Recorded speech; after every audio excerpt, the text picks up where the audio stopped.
Hello નમસ્કાર વિદ્યાર્થી મિત્રો, વેદ ડિજિટલ એજ્યુકેશનમાં આપ સર્વે વિદ્યાર્થી મિત્રોનું સહૃદય હાર્દિક સ્વાગત છે. આજે આપણે ધોરણ 7 વિષય સામાજિક વિજ્ઞાન એસએસનું વાર્ષિક પરીક્ષાનું 80 ગુણના પેપરની ચર્ચા કરવાના છીએ.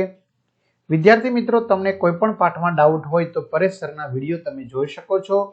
તેમજ આવનારા ધોરણની અંદર પણ તમને સરસ મજાના પરેશ સરના ધોરણ 8ના સામાજિક વિડીયો મળવાના છે. આ બધું ક્યાંથી મળશે હું તમને આગળ ચર્ચા કરું. તો પ્રશ્ન 1 છે ખરા ખોટા. તો પ્રત્યેક જનજાતિના સભ્યો કબીલા પ્રથાથી એકબીજા સાથે જોડાયેલા હતા. ખરું. ગોંડ રાજ્ય વ્યવસ્થામાં દરેક ગઢ 48 ગામોના એકમમાં વહેંચાયેલું હતો. ખોટું. અહોમ રાજ્ય બળજબરી પૂર્વકના શ્રમ પર આધારિત હતું. ખરું. અહોમ સમાજના કુળને ખેલ કહેવામાં આવતું હતું. ખરું. ગુજરાતમાં મીજો, અહોમ અને ખોખર જેવી જનજાતિઓ વસે છે. તો વિદ્યાર્થી મિત્રો આવશે એમાં ખોટું.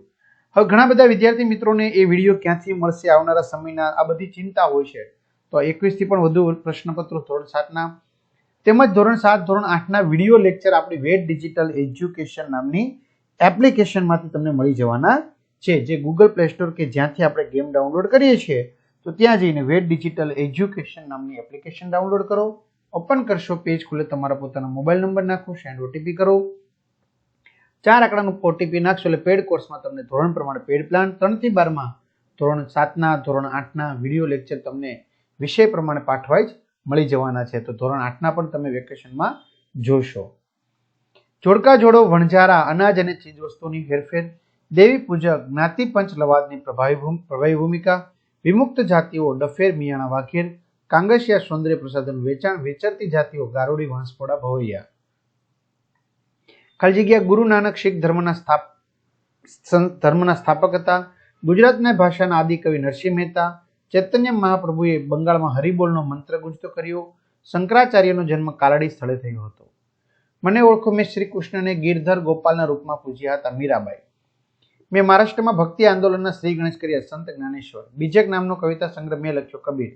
હું શીખ ધર્મનો પવિત્ર ધર્મગ્રંથ છું. ગુરુ ગ્રંથ સાહેબ. ટૂંકમાં લખો, દ્રવિડ શૈલીમાં નિર્માણ પામેલા મંદિરોની યાદી. તો દ્રવિડ શૈલીમાં 3: તમિલનાડુનું બૃહદેશ્વર મંદિર, મદુરાઈનું મીનાક્ષી મંદિર, તમિલનાડુનું મહાબલીપુરમ રથ મંદિર. હવે વિદ્યાર્થી મિત્રો, આમાં થશે કેવું, વિડીયો મોટો બનશે એટલે તમે વિડીયો પોઝ કરીને લખી શકો છો અથવા તો પીડીએફમાંથી તમે વાંચી શકશો. જો પાળિયા વિશે ટૂંકમાં વર્ણન કરો. તો દુશ્મનો સામે પાળ થઈ ઉભા રહી યુદ્ધ કે લડાઈમાં ખપી જનાર વીર શહીદોની સ્મૃતિમાં જે સ્મારક કે ખાંભી ઊભી કરવામાં આવે તેને પાળિયા કહેવામાં આવે છે. મંદિર સ્થાપત્યના મુખ્ય પ્રકારો કેટલા છે, કયા કયા? તો કે 3: નાગર શૈલી, દ્રવિડ શૈલી અને વેસર શૈલી. ગુજરાતમાં યોજાતા પ્રખ્યાત મેળાના નામ: તરણેતરનો મેળો, વૌઠાનો મેળો, ભવનાથનો મેળો, શામળાજી ગદાધરનો મેળો, પલ્લીનો મેળો, ભાદરવી પૂનમનો મેળો, સરખેજનો મેળો. બરાબર. તો આ રીતે તમે વિદ્યાર્થી મિત્રો લખી શકશો. ગુજરાતીમાં ઉજવાતા વિવિધ ઉત્સવો: જગન્નાથની રથયાત્રા, હોળી, દિવાળી, મોહરમ, ઈદ, પતેતી, નવરાત્રી, ઉત્તરાયણ વગેરે. મુદ્દાસર ઉત્તર લખો. શીખ સામ્રાજ્ય વિશે ટૂંક નોંધ લખો. બરાબર. તો આવી રીતે વિડીયો પોઝ કરીને વાંચી શકો છો અથવા લખી શકો છો. અધૂરો જવાબ અહીંયા છે એમનો. ત્યાર પછી મરાઠા સામ્રાજ્ય વિશે વિસ્તૃત માહિતી આપો. બરાબર. મરાઠા સામ્રાજ્ય વિશે વિસ્તૃત માહિતી. તો અહીંયા સુધી પહેલા તમારે લખી લેવાનું, વિડીયો પોઝ કરી દેવાનું, વાંચી લેવાનું. રેડી? પછી તમારે ત્યાંથી આગળ વધવાનું. ત્યાર પછી સવાઈ જયસિંહનું વિજ્ઞાન ક્ષેત્રે પ્રદાન સ્પષ્ટ કરો. સવાઈ જયસિંહનું ટૂંકમાં જવાબ આપો. વાવાઝોડા પહેલા કઈ કઈ સાવચેતી રાખવી જોઈએ? વાવાઝોડા પહેલા નીચેની સાવચેતી રાખવી જોઈએ. ભૂકંપ સમયે કઈ કઈ સાવચેતી રાખવી જોઈએ? ભૂકંપ સમયે નીચે મુજબની સાવચેતી રાખવી જોઈએ. પૂર દરમિયાન કઈ કઈ સાવચેતી રાખવી જોઈએ? તો નીચે દરમિયાન. કુદરતી આપત્તિના 4 નામ: ભૂકંપ, જ્વાળામુખી, દુષ્કાળ, દાવાનળ, પૂર, સુનામી, વાવાઝોડું. પૂર આવવા માટે કયા કયા કારણો જવાબદાર છે તો એની ચર્ચા કરો. ત્યાર પછી મુદ્દાસર જવાબ લખો. પાણીના ઉપયોગો જણાવો. જળ છે તો જીવન છે. જંગલનું મહત્વ જણાવો. વિદ્યાર્થી મિત્રો, તમારે 3, 4, 5મું ભણો છો ત્યારથી એમનો ઉપયોગ આવે છે. બરાબર. એટલે તમને લગભગ તો આવડે છે આ બધું. જમીનના પ્રકારો કેટલા છે અને કયા કયા, જે તમારે ધોરણ 10 સુધી આવવાના છે.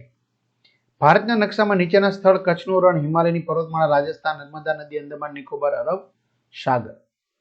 પ્રથમ મહિલા વડાપ્રધાન તો ઇન્દિરા ગાંધી. અવકાશ યાત્રી કલ્પના ચાવલા. સ્વર સામગ્રી લતા મંગેશકર. રાષ્ટ્રપતિ પ્રથમ પ્રતિભા પાટીલ. ચિત્રને ઓળખો: સરિતા ગાયકવાડ, કલ્પના ચાવલા, લતા મંગેશકર, શ્રીમતી ઇન્દિરા ગાંધી. મુદ્દાસર જવાબ લખો. રોજ બરોજના કાર્યમાં ઉપયોગી થતા સંચાર માધ્યમો જણાવો. જાહેરાતના ફાયદા અને ગેરફાયદા. ફાયદા ગેરફાયદા બંને આપેલા છે. ત્યાર પછી મોબાઈલ ફોનના ફાયદા, જે તમે અત્યારે વિડીયો જોઈ રહ્યા છો તે ફાયદો છે. રીલ્સ જોવો તો ગેરફાયદો છે. હા, સંચાર માધ્યમનો વિવેકપૂર્ણ ઉપયોગ કરવો જોઈએ, સમજાવો. જો હે ને, વિવેકપૂર્ણ ઉપયોગ કરવો જોઈએ, પછી કંઈક એની લિમિટ હોય. મુદ્દાસર જવાબ આપો. બજાર એટલે શું? બજારના પ્રકારો જણાવો. સાપ્તાહિક બજારમાં કઈ કઈ વસ્તુઓ મળે છે? ઓનલાઈન બજાર વિશે ટૂંક નોંધ લખો. ત્યાર પછી ગ્રાહકના અધિકારો છે એ જણાવો. તો કે મુખ્ય 6 અધિકારો: સલામતીનો અધિકાર, માહિતી મેળવવાનો અધિકાર, પસંદગી કરવાનો અધિકાર, રજૂઆત કરવાનો અધિકાર, ફરિયાદ નિવારણનો અધિકાર, ગ્રાહક શિક્ષણ મેળવવાનો અધિકાર. તો આ રીતે વિદ્યાર્થી મિત્રો સરસ મજાના સોલ્યુશનની આપણે ચર્ચા કરી. બરાબર, તમારા આગળના પેપરમાં કેટલા માર્ક્સ આવશે તમે કમેન્ટ કરો. તો બધાને સારા માર્ક્સ માટે શુભકામના. અને હા, તમારે ધોરણ 8ના વિડીયો પણ આપણી એપ્લિકેશનમાંથી મળી જશે, એટલે એપ્લિકેશન ડાઉનલોડ કરી લેવી. અસ્તુ. જય હિન્દ, જય ભારત.